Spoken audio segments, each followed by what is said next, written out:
गृहस्थ आश्रम में सभी का जन्म होता है। इसलिए गृहस्थ व्यक्ति को बहुत अच्छे ढंग से अपने आश्रम को संभालना चाहिए। घर की उन्नति भी कीजिए, क्योंकि आपके घर में कोई दिव्य आत्मा भी आने वाली है, कोई भगवान का रूप जन्म लेने वाला है। इसलिए अपने घर को ठीक से सजाइए भी, संवारिए भी, साफ सुथरा भी रखिए और प्रेम से रहिए, और अपनी पत्नी को बड़े ढंग से रखिए, क्योंकि उसके माध्यम से उसके गर्भ में, उसके पेट में कोई भगवान रूपी आत्मा का आगमन होने वाला है। उसको ऐसे वैसे अरे गहरे नत्थु खेरे मत समझो। क्या पता था राजा दशरथ को कि कौशल्या के द्वारा राम आएंगे, देवकी के द्वारा कृष्ण आएंगे इस धरती पर। उस मां को भी पता नहीं होता मेरे द्वारा कौन आत्मा आ रही है। इसलिए माताओं बहनों को सत्संग सुनना चाहिए। गर्भावस्था के समय सत्संग ज्यादा सुने और खुश भी रहना चाहिए, और संत गुरु के फोटो का दर्शन भी करना चाहिए। हीरो हीरोइन का दर्शन मत करो, सांप घोड़ा का दर्शन मत करो। कितने लोग अपने घर में गधा का फोटो लगाए रहते हैं, और उसके बाद जब बच्चा पैदा होता है तो कहते हैं ये तो पूरा गधा है। तो पूरा तो होगा ही, जो पूरा गधा रोज देखते थे।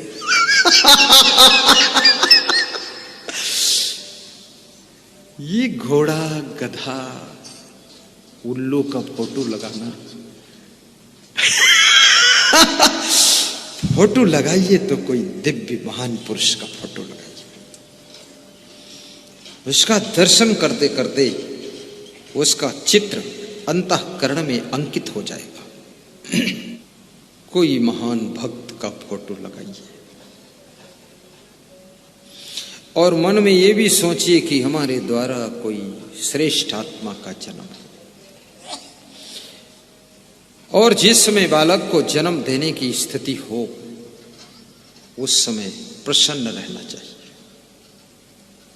रामचरितमानस की 2-5 चौपाई पढ़ो, कबीर के 2-4 दोहे पढ़ो, मोबाइल में यूट्यूब में प्रवचन बिस्तर पर लेटे लेटे सुनते रहो, सुनते रहो।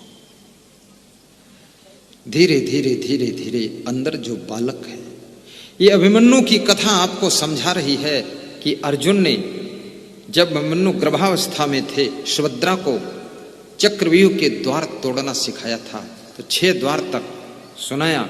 7वें द्वार के बारे में जब सुनाया, सुभद्रा सो गई थी, तो 7वां द्वार तोड़ना वो अंदर जो बालक था वो सीख नहीं पाया था। आपस में पति पत्नी भी सत्संग की चर्चा करो, गुरु जी की चर्चा करो, और दोनों आपस में प्रेम की भी चर्चा करो।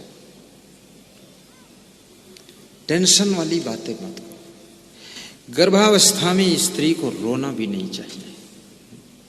ज्यादा रोने वाली स्त्री के द्वारा जो बालक का जन्म होता है, वो बालक भी रोना पैदा होता है।